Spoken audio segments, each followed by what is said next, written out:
आइए डिस्कस करते हैं ऑयल।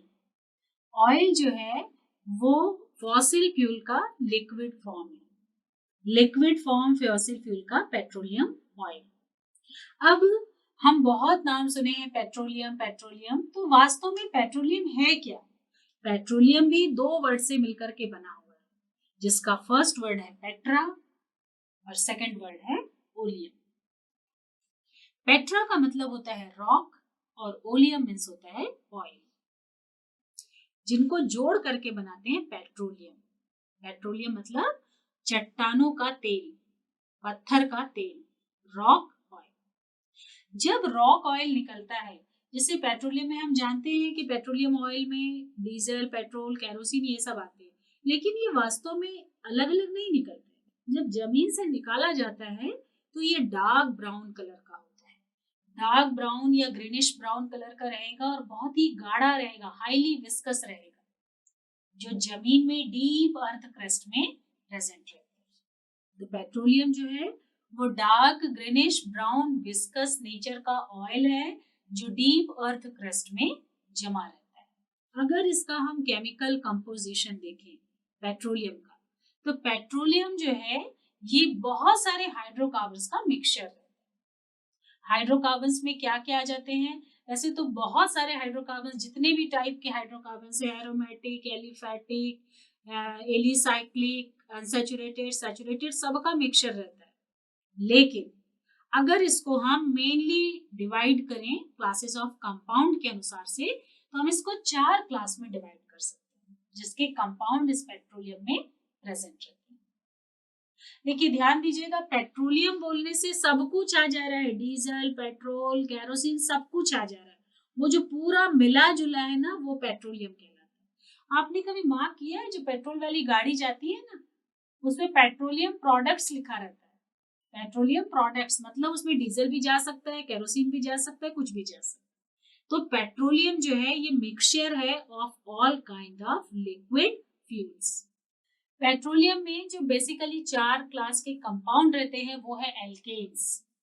हम जानते हैं, अगर हम एल्केन्स बोल रहे हैं तो एल्केन्स मतलब ऐसे हाइड्रोकार्बन जो सैचुरेटेड हो। साइक्लोएल्केन, साइक्लोएल्केन एल्केन मतलब एल्केन जिसमें रिंग बना हो। कोई भी रिंग, 3 का रिंग हो सकता है, 4 का रिंग हो सकता है, 5 का रिंग हो सकता है, कोई भी साइक्लोएल्केन हो सकता है। फिर हम बोल रहे हैं एरोमेटिक्स। अगर हम एरोमेटिक्स बोल रहे हैं, मुझे लगता है सभी जानते होंगे कि बेंजीन जो है सभी एरोमेटिक्स का फादर, वो जरूर रहेगा, इसमें उसका न्यूक्लियस जरूर रहेगा। तो एरोमेटिक कंपाउंड रहेगा। और हेट्रो एरोमेटिक, एरोमेटिक मतलब बेंजीन ने इतना ज्यादा एरिया कवर किया है कि उसमें सिर्फ कार्बन के ही बॉन्ड्स रहते हैं। और जहां हम हेट्रो एरोमेटिक बोलते हैं, मतलब उसपे कभी नाइट्रोजन हो सकता है, सल्फर हो सकता है या ऑक्सीजन हो सकता है। तो इस तरह से मेनली 4 क्लासेस हो गए। एल्केन, एल्केन का साइकिल, साइक्लोएल्केन, बेंजीन रिंग और बेंजीन का हेट्रोबेंजीन। तो ये 4 मेनली हो गए। इसके अलावा 1 या 2 मॉलिक्यूल या कुछ मॉलिक्यूल नाइट्रोजन, सल्फर और ऑक्सीजन के हो सकते हैं। अब देखते हैं कि पेट्रोलियम को निकाला कैसे जाता है, कैसे उसकी डिगिंग की जाती है। जैसे कोल को हमने तो ओपन माइन से निकालते हैं। आप लोग कहीं जाइए, माइंस अगर पढ़ते हैं तो बाहर से ही आपको दिख जाएगा कि ये कॉलरी माइंस है, जमीन से खोद के निकाला जाता है, ओपन माइनिंग कर। लेकिन पेट्रोल की बात बहुत अलग हो जाती है। जैसे मैंने फर्स्ट लेक्चर में बताया था ना, इसके प्रीवियस लेक्चर में, कि पेट्रोलियम, कोल ये सब फॉसिल फ्यूल है। तो फॉसिल फ्यूल बनते कैसे हैं उसके बारे में बताया था। लेकिन यहाँ थोड़ा सा अंतर ये है कि जहां पर कोल जो है वो दलदली इलाके में बनता है और प्लांट बेस्ड रहता है। ऑयल, डीजल, पेट्रोल में फर्क ये, पेट्रोलियम में फर्क ये है कि ये समुद्र के पास बनते हैं, ये समुद्र में बनते हैं जहां पर कि एनिमल्स रहते हैं। तो ये डिफरेंस है। इसलिए इनके एनिमल्स और समुद्र, और इसके कारण ये चट्टानों के बीच में दबे रहते हैं। और जो रॉक्स है वो भी चट्टान में रहते हैं, लेकिन वो सॉइल के फॉर्म में रहते हैं, प्लांट बेस्ड रहते हैं। और ये मैराइन एनिमल बेस्ड रहते हैं पेट्रोलियम जनरली। तो पेट्रोलियम जो है, इसकी उत्पत्ति या इसके कुएं रहते हैं, क्योंकि ये लिक्विड फॉर्म में है। पेट्रोलियम ऐसे लिक्विड फॉर्म में, कहीं भी कुएं के फॉर्म में, जैसे कुएं में पानी रहता है ना, उस फॉर्म में नहीं रहता है। पेट्रोलियम जो है वो अर्थ क्रस्ट के नीचे रहेगा, नीचे के भाग में रहेगा। उसके ऊपर जैसे आप डायग्राम अभी देखेंगे उसपे पूरे इम्परवियस रॉक की पूरी लेयर रहती है, चट्टानों की लेयर रहती है, मोटी लेयर रहती है। उस मोटी लेयर के नीचे गैस का लेयर रहता है, उस गैस के नीचे में ऑयल रहता है। और ऑयल जो है वास्तव में सबसे ऊपर नहीं रहता है। ऑयल ऑयल के नीचे में वाटर रहता है, सी वाटर, जिसको कि हम ब्राइन वाटर भी कहते हैं। उस पे NaCl का कंसंट्रेशन बहुत ज्यादा रहता है। अब चूंकि केमिस्ट्री नहीं है इसलिए मैं उस पार्ट पे नहीं जा रही हूँ। यहाँ पर ब्राइन सोल्यूशन, समुद्र के पानी को ब्राइन सोल्यूशन कहते हैं, तो ब्राइन सोल्यूशन रहता है। और इस तरह से जो चट्टानों के बीच का गैप रहता है, जहाँ कुएं कहते हैं, खंड कह लीजिए, या रेत के अंदर का पोर्शन कह लीजिए, जहां पर की जगह मिलती है वहां पर ये ऑयल भर जाता है क्रूड फॉर्म में, जिसको बोलते हैं हम पेट्रोलियम ऑयल। तो इस तरह से अगर पेट्रोलियम ऑयल का हम रचना देखेंगे, उसका माइनिंग का देखेंगे, तो नीचे जो है वो रिजर्वायर रॉक रहेगा, जिस चट्टान में पेट्रोल पूरा बना हुआ पड़ा रहता है। सबसे नीचे में ब्राइन या वाटर का लेयर रहेगा। उस ब्राइन वाटर के ऊपर गाढ़ा चिपचिपा हरे भूरे रंग का पेट्रोलियम प्रोडक्ट रहेगा। और चूंकि पेट्रोलियम प्रोडक्ट में बहुत सारी गैसेस भी प्रेजेंट रहती है, भाई जब एनिमल प्लांट्स जो भी कुछ है डेड पार्ट एनिमल्स का मेनली, वो जब डिकम्पोज होगा तो उसमें ऑक्सीजन तो रहता है। अब चूंकि चट्टान के अंदर है तो वो ऑक्सीजन निकल नहीं पाती है बाहर, तो वो पेट्रोलियम गैस में कन्वर्ट हो जाती है। तो ऑयल के ऊपर गैस रहेगा और ये समुद्र के पास में रहते हैं और उसके ऊपर चट्टानें रहती है। तो इस तरह से पेट्रोल डीजल की या पेट्रोलियम प्रोडक्ट की ओपन माइनिंग नहीं होती है। इसकी माइनिंग के लिए जो पत्थर रहता है उस पत्थर को ड्रिल किया जाता है, ड्रिल करके उसके अंदर पाइप डाली जाती है। अब अगर हम एक पाइप डाल देंगे तो कैसे निकलेगा, तो दो पाइप डाली जाती है। और जो पाइप हमने डाला है, एक पाइप से कंप्रेस्ड एयर भेजा जाता है, तो जितना कंप्रेस्ड एयर हम पाइप में डालेंगे उतनी ही क्वांटिटी लिक्विड पेट्रोलियम की बाहर आएगी। जैसे बोलते हैं ना अभी गवर्नमेंट ने ज्यादा पेट्रोलियम निकालने का वो नहीं दिया, लाइसेंस नहीं दिया है, ये नहीं दिया, उसका मतलब क्या है कि हम जितना कंप्रेस्ड एयर डालेंगे उतनी ही क्वांटिटी का ऑयल निकलेगा। अगर हम ज्यादा डाल देंगे तो ज्यादा ऑयल निकल जाएगा। और जमीन के अंदर किसी को पता थोड़ी ना कि कौन सी कंपनी ऑयल निकाल रही है, वो तो बाहर ही पता है ना। तो इसलिए इस ऑयल वेल के एयर प्रेशर पर वो रहता है, मतलब लोग नजर रहता है, गवर्नमेंट अथराइज रहता है, जितना लाइसेंस मिला है जितने निकालने का उतना ही निकाल सकते हैं।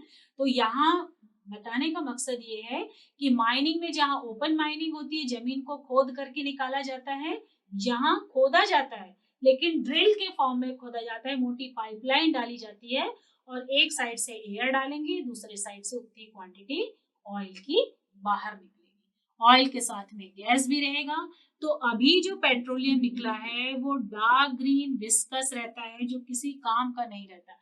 किसी काम का नहीं रहता मतलब हम उसको एज इट इज गाड़ियों में डाल करके यूज नहीं कर सकते। उसके लिए हमको पेट्रोलियम की प्रोसेसिंग करनी पड़ती है। तो प्रोसेसिंग करने के लिए 3 स्टेप्स हैं बेसिकली, बहुत ही शॉर्ट में बता रही हूँ मैं क्योंकि इंट्रोडक्शन पार्ट ही है। तो इसमें 3 स्टेप्स हैं। फर्स्ट स्टेप कहलाता है सेपरेशन ऑफ वाटर।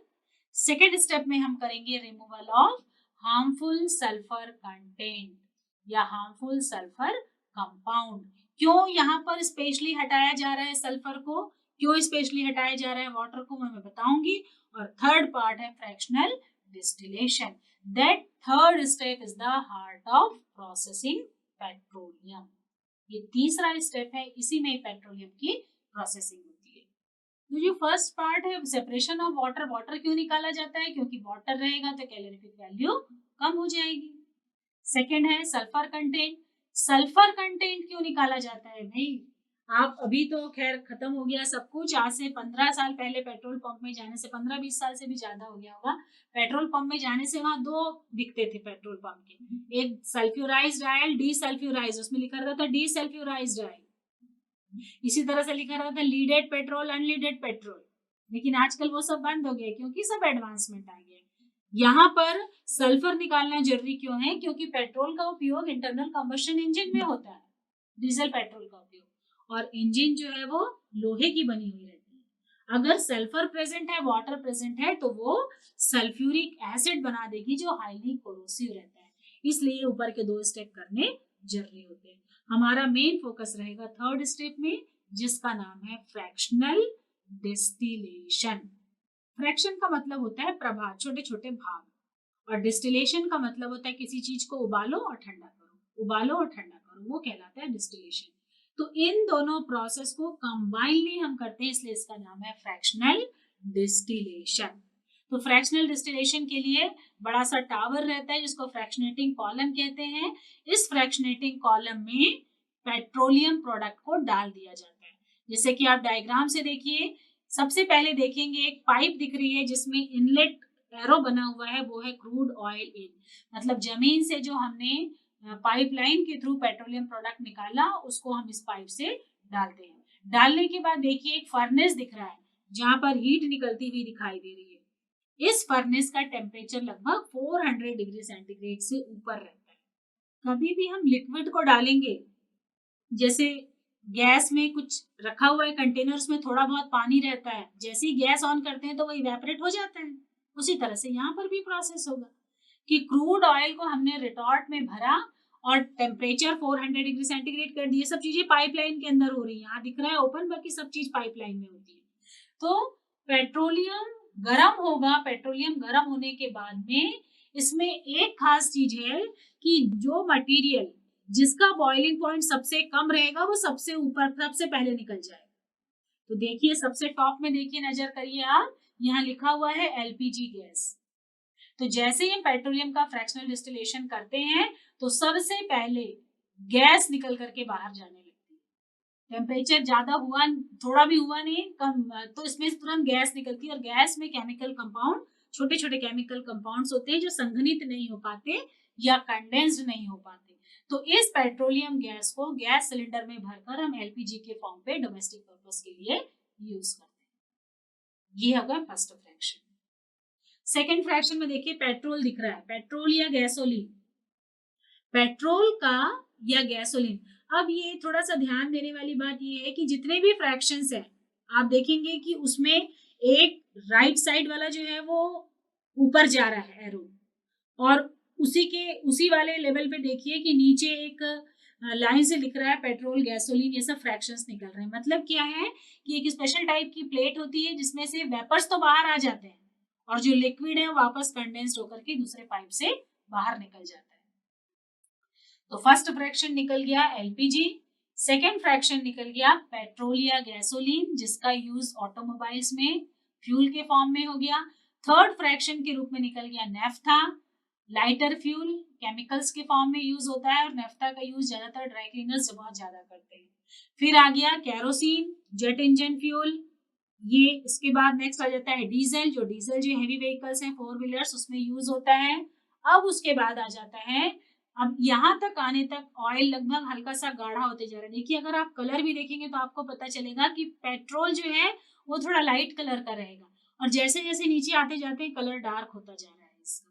तो यहाँ पर लुब्रिकेटिंग ऑयल बहुत ज्यादा यूज होता है लुब्रिकेशन पर्पस के लिए। Oil, grease, wax, shoe polish, आजकल जमीन में जो मार्बल होते हैं मार्बल में भी वैक्स पॉलिशिंग होती है, तो इन सब चीजों के लिए यूज होता है।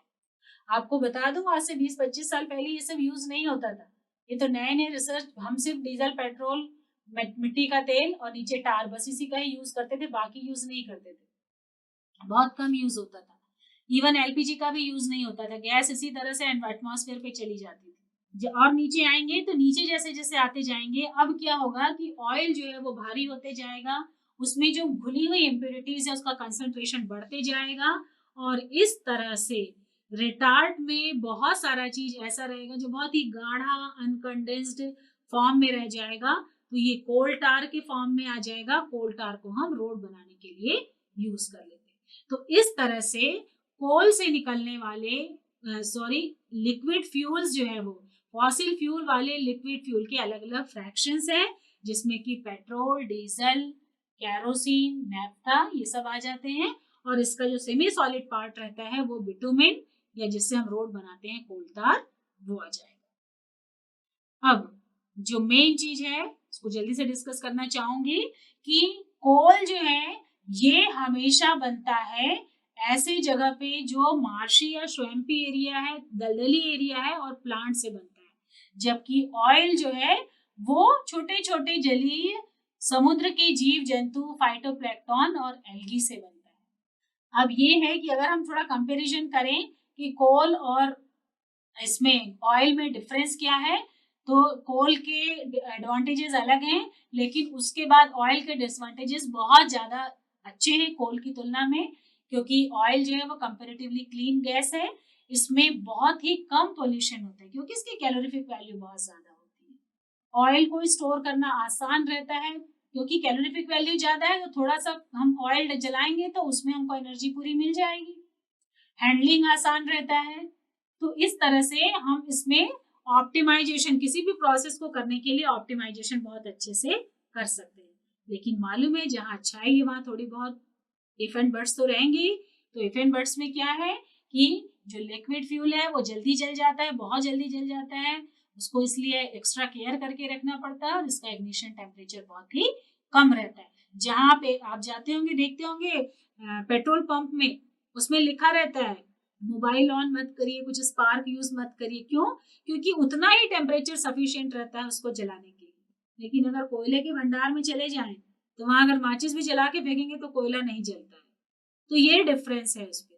जो करिएगा मत भाई ऐसा, घर में भी आप रख के देख लीजिए, माचिस डालेंगे तो कोयला जलेगा नहीं क्योंकि उसका इग्निशन टेम्परेचर बहुत ज्यादा रहता है। तो ये डिफरेंस है कुछ एडवांटेज और डिसएडवांटेज के तरफ।